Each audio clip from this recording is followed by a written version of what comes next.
Hey everybody, welcome back to Tech Odyssey. So today I'm here with an unboxing video of my fabulous brand new BlackBerry Mobile Key2. I'm happy to have this here today. I've been waiting a very long time, and this one, I purchased with my own dollar, so I've been a anxiously waiting consumer because I pre-ordered it on June 29th and I just got it today, August 1st, when it released on July the 13th. So it's been quite a wait, but now that it's here, I'm super excited. I was super happy whenever it shipped and I got the notification, and it's taking a lot of self-control and restraint to just keep from ripping the box off this and playing with it. So I wanted to go ahead and make an unboxing video to share with all you guys. So of course this is BlackBerry Key2. It's a follow-up from the Key1. I love the Key1. It was an excellent transition to a full QWERTY keyboard with the physical keyboard, all the capacitive stuff, the swipe gestures and all that great stuff. But it did have its shortfalls. The biggest one that, at least in my opinion, I got one on launch day. It was just too slow for me. The Snapdragon 625 is a very efficient processor. I mean, battery life for days, great at multitasking, straight line speed, not so much. So one of my biggest hopes, and even before these specs came out, I remember I was talking to my buddy and I was like, they need to put that new 660 in it. And then there were rumors they were just going to put the 630 in it, and I was like, 630, I'm not going to buy it. It's still too slow. I'd hoped it was going to come out with a 660 with 4 gigs of RAM. Well, they one-upped me on that one, and they put the 660 in it, but they also put in 6 gigs of RAM. So this is probably the most phenomenal multitasking phone beast on the market ever created of all times. Super happy, and I'm crazy happy about opening it. So here on the back, so we've got the intelligent keyboard. It's the full physical keyboard, but it has the swipe gestures and it's capacitive, so you can slide your finger across it. You can scroll. It's got the built-in fingerprint sensor into the space bar, so that's cool. It's GSM unlocked, 4G LTE. It's got a 4.5-inch IPS panel, 1620 by 1080. It's 434 pixels per inch, which is better than the iPhone 8, and it's got a 4.7-inch screen, so kudos to them in that department. I'm anxious to see how the display is. I've been told it was pretty much the same thing as in the first one, which I wasn't overly crazy about, but it wasn't a deal breaker. It's got that Snapdragon 660 8-core processor that I was talking about. It's got dual 12-megapixel rear cameras. You can also do the, I think it's got the the bokeh effect, and you can do that cool picture I'm drawing, complete blank on it right now, but like the profile picture, I can't remember what it's called for the life of me. I'll remember it later. But it's got the wide lens and it's also got the regular lens, so that's super cool.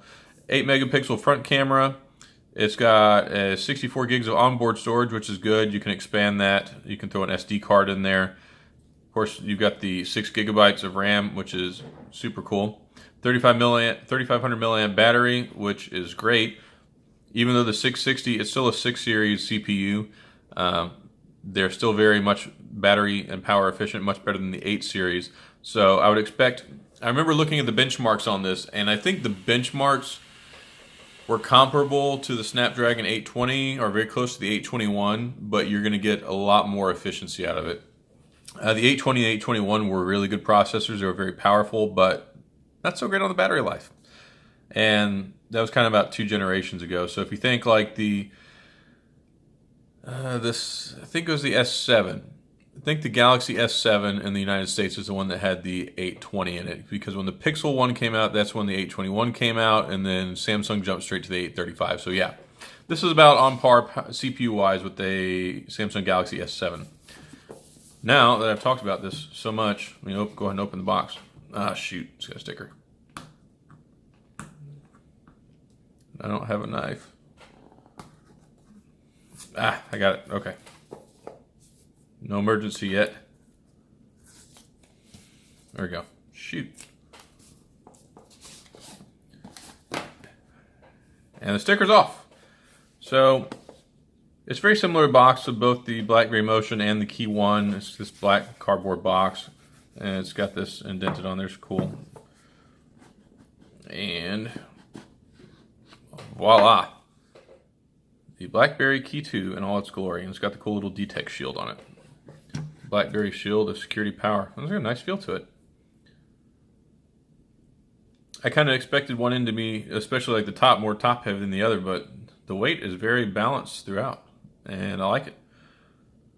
Got the silver trim around these black buttons. Of course, it's got the serrated little textured edge here on the power button. No buttons on this side. This is one clean looking phone.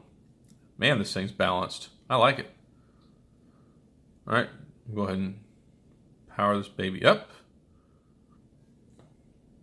Ta-da! Take this sticker off so we can see. And I am going to enjoy playing with this today. All right, let's take the tray out. We got the box here. So we got a SIM removal tool and some documentation in here. There we go, SIM removal tool, documentation, which I am not going to read. Can't be bothered. All right, so what else is in here? We've got these BlackBerry earphones with the little BlackBerry logo on them. Oops. Curious to see how those sound. Very nice. We've got our super cool power brick. Of course, it's quick charge. BlackBerry logo there as well.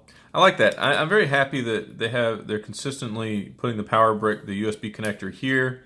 That's one thing I hated with some of the older ones, especially even like the Z10, the Z30. I think it was the Z30. It had the kind of rounded power brick, but then it had the power outlet on the side. I'm like, I can't live my life that way.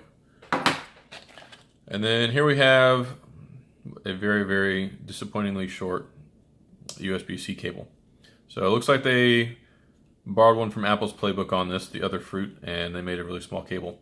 I have a like 6-foot cable that I'm going to use, so I'm not really overly worried about that, but I wish that it were a larger power cable. And that's all that's in there. All right, so as you can see, very neat, nice, easy, not a whole lot of stuff in here that you really got to worry about. I'm going to put this back. I can mess around with it later. Hi there. Well, fancy meeting you here. I'll go ahead and pull this off too so you can see the back. It's got this texturized rubber on the back. It should be fairly grippy. I don't have a case for it yet, so hopefully I can manage not to drop it. This keyboard, it's actually got a kind of a rubberized feeling to it. It's a little bit more clicky. You may be able to hear this. I'll put it up next to my microphone. So hopefully that picked up. I'm not sure. I won't know until I hear the recording. But it definitely has some feedback on it, at least as far as sound goes. It's a little clicky. And I've heard some complaints. People have been talking about how clicky the spacebar is. It's definitely a little bit louder and more clicky than the other buttons. But, I mean, if you use a mechanical keyboard, then you're really not going to have lose too much sleep over this because it's a whole lot quieter than that. There's some clickiness to it. We'll see how it breaks in as I use it. The buttons are definitely nice, very reminiscent of the BlackBerry Classic, but it looks like the buttons are bigger. They're more squared off, so kind of like the Passport look. And yeah, overall, this is one good-looking phone. You got the BlackBerry logo is subdued there with black. Of course, you got those dual cameras back there. All the goodies. So I'm going to test this out, and I'm going to do my full review. Feel free to ask any questions, leave any comments down in the comment section, all that good stuff, and I will keep y'all up to date. Probably post a couple pictures on the Instagram as well. I'm super excited about this. I'm going to mess with this and play with it all evening, so that's what I'm going to be doing today. Anyway, thanks for tuning in. Hopefully y'all enjoyed this and y'all got a good eyes on with the phone and the unboxing so you can know what to expect. Hopefully you have yours, or if you ordered one, you get it soon. And as always, thanks for tuning in and checking out the content and for all the good stuff. So thank you all, and I'll see you again soon.